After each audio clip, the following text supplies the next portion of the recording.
जय भीम, नमो बुद्धाय, संगम नमामि। जय नमो। इस सप्ताह की जय भीम बुलेटिन खबरों की तरफ हम बढ़ते हैं। American bureau of labour statistical का अगस्त 2022 में वार्षिक रिपोर्ट आया है।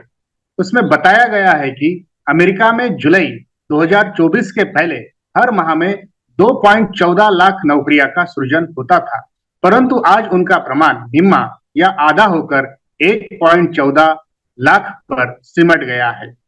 वर्ल्ड बैंक ने भी जागतिक अर्थव्यवस्थाओं की आंकड़ेवारी पर एनालिसिस करके दीर्घकालीन समान विकास दर संभावना अहवाल प्रसिद्ध किया है। उसमें बताया गया है कि 2024 से 2030 दरमियान जागतिक अर्थव्यवस्थाओं का विकास दर लुढ़क कर निम्मा या आधा हो जाएगा। भारत पर भी इसी अरिष्ट का प्रभाव है। 2022-23 में भारतीय रोजगार वृद्धि का दर 5.6% था, जो 2023-24 में खिसक कर 1.5% तक निम्न स्तर पर आ गया है। चालू वित्त वर्ष की पहली तिमाही में भारतीय अर्थव्यवस्था वृद्धि का दर 6.7% तक कम आंका गया है, जो पिछले 15 महीनों का निम्न स्तर है। इसका अर्थ है यह है कि उत्पादन वृद्धि, रोजगार वृद्धि, श्रमिकों की उत्पन्न वृद्धि सभी धीमी है। इसी कारण कारखानों में निर्मित वस्तुमालों का उठाव ही नहीं है। आगे के दौर में इन्हीं कारखानदार हमारे निर्मित वस्तुओं का खप बढ़ाने के लिए सरकार प्रयत्न करे, ऐसा कह सकते हैं।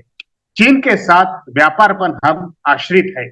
आज के दौर में चीन से ही भारत का सबसे बड़ा व्यापार है, जो इसके पहले कभी अमेरिका के साथ होता था। चीन की 400 से भी ज्यादा ऊपर की कंपनियों ने भारत में 2 लाख करोड़ के ऊपर अपना निवेश किया है। Xiaomi, Oppo, OnePlus, Vivo इन जगह प्रसिद्ध ब्रांडों के बलबूते पर 80% से ज्यादा उन्होंने मोबाइल व्यवसाय में अपना पकड़ जमाया है। 2023-24 वित्त वर्ष में चीन से भारत ने 8,50,000 करोड़ रुपए का वस्तु माल आयात किया था, तो वही केवल 1.5 लाख करोड़ रुपए का वस्तुमाल चीन को निर्यात किया था, जिससे भारत को 7 लाख करोड़ रुपए का व्यापार घाटा झेलना पड़ा। पर भारत की चीन से व्यापार करने की मजबूरी है, यही आज की वास्तविकता है।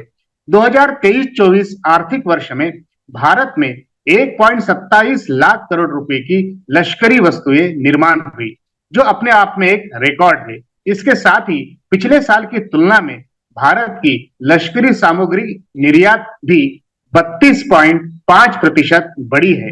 भारत 90 देशों को अपना लश्करी साहित्य बेचता है, जिसमें बारूद, छोटे शस्त्रास्त्र, sniper rifle, bullet proof jackets, शीघ्र हल्ला करने वाले जहाज, ड्रोन, टारपेडो, शस्त्रों का आभासी प्रशिक्षण देने वाले सिमुलेटर्स, शस्त्रों को ढूंढने वाले रडार इत्यादि इत्यादि वस्तुएं शामिल है। वादग्रस्त, भ्रष्ट एवं लाजकोर आईएएस अफसर शुभम गुप्ता के कार्यकालीन दौर के सभी प्रकरणों की अब छानबीन की जाएगी। यह अफसर दुधालू गौओं के वितरण प्रकरण में दोषी होने पर प्रकाश झोत में आया था। झारखंड मुक्ति मोर्चा को अलविदा कहकर एक माजी मुख्यमंत्री जी ने बीजेपी पार्टी का दामन थामा है। कोलकाता घटना पर अब बहुत हुआ, ऐसे माननीय राष्ट्रपति जी के वक्तव्य का कांग्रेस पार्टी ने समर्थन किया है। अब यही न्याय इतर राज्यों के जैसे मणिपुर, महाराष्ट्र, राजस्थान, यूपी पीड़ित महिलाओं के बारे में माननीय राष्ट्रपति जी लगाएंगे, ऐसी आशा उन्होंने की है। बच्चियों पर फिल्माए गए विभत्स कृत्य का एक और मामला सामने आया है। आंध्र प्रदेश की अभियांत्रिक गर्ल्स हॉस्टल का यह मामला है, जिसमें एक विकृत ने छात्रों के बाथरूम में हिडन कैमरा लगाया था और उनकी 300 से ज्यादा क्लिपें ऑनलाइन बेची थी। इस प्रकरण की लौ देखकर वहां के माननीय मुख्यमंत्री जी ने तुरंत कार्रवाई की। अभी फिलहाल इसमें दोषियों की पॉलीग्राफिक टेस्ट की जा रही है। इस घटना से क्या भारत बच्चियों के लिए बद से बदतर बनता जा रहा है? सवाल है। सभी समाज के बच्चों के विवाह की उम्र 21 साल करने वाला हिमाचल प्रदेश देश का पहला राज्य बना है। आशा है अब जल्दी ही वहां कानून बन जाएगा। ध्यातव्य हो कि भारत में महिलाओं का विवाह की उम्र 18 साल है। रालोआ के 120 सदस्य राज्यसभा में होने के कारण उनको अब वहां पे पूरा बहुमत मिला है। इंडिया अलायंस के 85 सभासद है। मुस्लिम धर्मीय अपराधियों के खिलाफ कार्रवाई करते समय उनके घरों को तोड़ने के विरुद्ध कांग्रेस अध्यक्ष माननीय मल्लिकार्जुन खड़गे जी ने कड़ी आपत्ति दर्ज करते हुए यह बुलडोजर न्याय अमान्य है, वह रुकना चाहिए, ऐसा कड़ा वक्तव्य दिया है। इसी न्याय को माननीय सुप्रीम कोर्ट ने भी उसको फटकार लगाई है।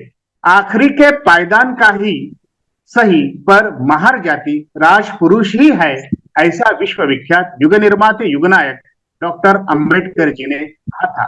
महारों का कोई भी एक खास व्यापार नहीं है, ऐसा कहकर हर व्यापार का विकल्प उनके लिए खुला है, ऐसी उनकी भूमिका थी। पर एससी कैटेगरी की कुछ जातियां उनके परंपरागत व्यवसायों में चिपकी है, लिप्त है। विशेषता ढोल ताशा व्यवसाय स्वीकारने वाला समूह। ढोल ताशा पीटने से तीव्र पीठ दर्द के साथ अनेकों दर्द उभरते हैं, ऐसा डॉक्टरों ने निष्पन्न किया है। इससे कलाई कोहनी का दर्द, श्रवण शक्ति पर परिणाम, हाथ पांव सूजना, यूरिन से रक्त आना, चिड़चिड़ापन, मानसिक मनोविकार, ऐसे भी विकार इस व्यवसाय से ताल्लुक रखने वाले लोगों को जगड़ते हैं, ऐसा संशोधन डॉक्टरों ने चिकित्सा के दौरान आने वाले मरीजों के शिकायतों पर किया है। गोश्त ले जाने के शक के आधार पर आज भी मॉफ ब्लिंचिंग की घटना घटित हो रही है। मामला हरियाणा और महाराष्ट्र का है, जिसमें महाराष्ट्र के कुछ उपद्रवियों ने एक बेहद ही उम्रदराज बुजुर्ग को ट्रेन में उनकी मारपीट की। इन उपद्रवियों को अभी गिरफ्तार किया है, पर आज भी कुछ भारतीयों की मानसिकता जैसे कि वैसी ही है। व्यावसायिक गैस सिलेंडर के दामों में जमकर इजाफा कर माननीय मोदी जी ने खानपान व्यापारियों पर कहर बरपा है। ज्ञातव्य हो कि असंगठित क्षेत्र का बांधकाम क्षेत्र के बाद सबसे ज्यादा रोजगार देने वाला खानपान ही क्षेत्र है।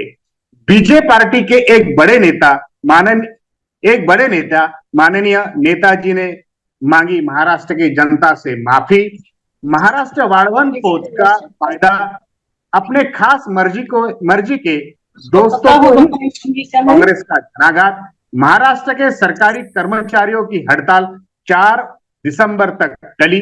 रास्ते अपघात से हर साल जाती है 5 लाख नागरिकों की जान। नामदार गडकरी जी का बयान। एससी एसटी आरक्षण की वर्गवारी एवं क्रीमिलेयर के माननीय सुप्रीम कोर्ट के फैसले के खिलाफ माननीय एडवोकेट श्रद्धेय प्रकाश जी अंबेडकर जी ने दाखिल की रिव्यू पिटीशन। इस सप्ताह की कुछ ध्यानाकर्षक खबरें थी। अब पूर्ण रूप खबर की तरफ हम बढ़ते हैं। पेरिस पैरालंपिक स्पर्धा में नेमबाजी प्रतियोगिता में माननीय अवली लेखा जी ने स्वर्ण पदक जीता है। लगातार दूसरी बार ओलंपिक स्पर्धा में गोल्ड मेडल जीतने वाली वह प्रथम भारतीय बनी है। हैंड्स अप माननीय अवरा जी। लाडली बहन योजना के रुपयों का एसटी को अलॉटमेंट हुए राशि से भुगतान किया जा रहा है, ऐसा सवाल दागकर एडवोकेट प्रकाश अंबेडकर जी ने एससी एसटी के अलॉट रुपयों का हर सरकारें कैसे फायदा उठाते हैं, इस प्रश्न पर ध्यान खींचा है। इसी खबर के साथ मैं जय भीम बुलेटिन को विराम देता हूं। सभी के सहकार्य के लिए धन्यवाद। सभी को जय भीम। नमो बुद्धाय। संगम नमामि। आपका नम्र आशीष धम्मदर्शी समर संघ यवतमाल महाराष्ट्र।